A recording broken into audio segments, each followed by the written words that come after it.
From JBS Studios in Greater New York, this is the JBS News Update with Teisha Bader. I'm Teisha Bader with the JBS News Update for Tuesday, September the 19th, 2023. World leaders gathered in New York City today for the 78th session of the United Nations General Assembly. U.S. President Joe Biden addressed the world body where he spoke of the threat from Iran, saying America is working with partners to address Iran's destabilizing activities that threaten regional and global security, saying we remain steadfast in our commitment that Iran must never acquire nuclear weapons. In speaking about the Middle East and Israel, Biden mentioned the newly announced India, Middle East, Europe corridor and Israel's continuing normalization agreements. The groundbreaking effort we announced at the G20 connect India to Europe through the UAE, Saudi Arabia, Jordan, and Israel will spur opportunities and investment across two continents. This is part of our effort to build a more sustainable, integrated Middle East. It demonstrates how Israel's greater normalization and economic connection with its neighbors is delivering positive and practical impacts, even as we continue to work tirelessly to support a just and lasting peace between the Israelis and Palestinians. Israeli Prime Minister Benjamin Netanyahu arrived in New York early this morning and was set to meet with Biden on the sidelines of the UNGA. Before leaving for the U.S., Netanyahu said he would speak to the U.S. president about, first and foremost, but among other topics, Iran and expanding the circle of peace. Demonstrations also took place in New York City today against Netanyahu's judicial overhaul.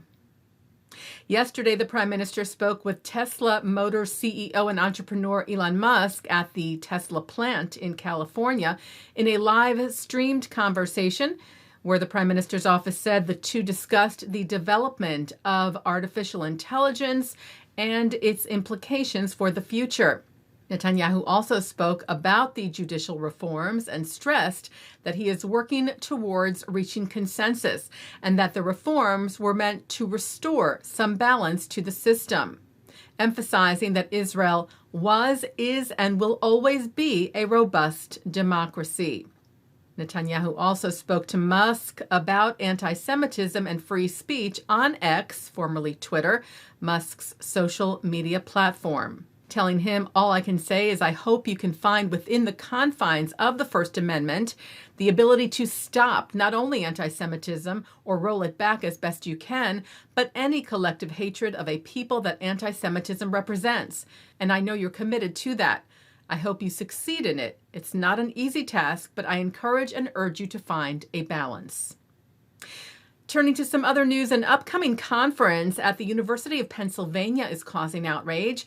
The Palestine Rights Festival is set to take place this coming weekend. Speakers at the event include those accused of anti-Semitism, like former Pink Floyd frontman and known anti-Israel activist Roger Waters. UPenn President Liz McGill acknowledged that several of the speakers have a documented and troubling history of engaging in anti-Semitism by speaking and acting in ways that denigrate Jewish people, and stated that the university unequivocally and emphatically condemns anti-Semitism. But she also cited support for the free exchange of ideas at the school. CEO of the Anti-Defamation League, Jonathan Greenblatt, wrote in response that in a moment when anti-Semitism has reached an undisputably historic level, it's mind-boggling to think that Penn is hosting this gathering of anti-Israel and anti-Zionist activists, some of whom have a long history of anti-Semitic statements and comments. The American Jewish Committee said by now the four departments sponsoring and partnering on the event should understand that speaking and acting in ways that denigrate Jewish people should never be acceptable on Penn's campus. The Zionist Organization of America sent an open letter to the university demanding that the event be canceled, saying it is a danger to the University of Pennsylvania community, especially the Jewish community, to allow the Palestine Rights Hate Fest to move forward. Such a hate fest inciting against any other group other than Jews, Israelis, would never be permitted. Former U.S. Special Envoy to monitor and combat anti-Semitism, Ilan Carr, has been named CEO of the Israeli-American Council.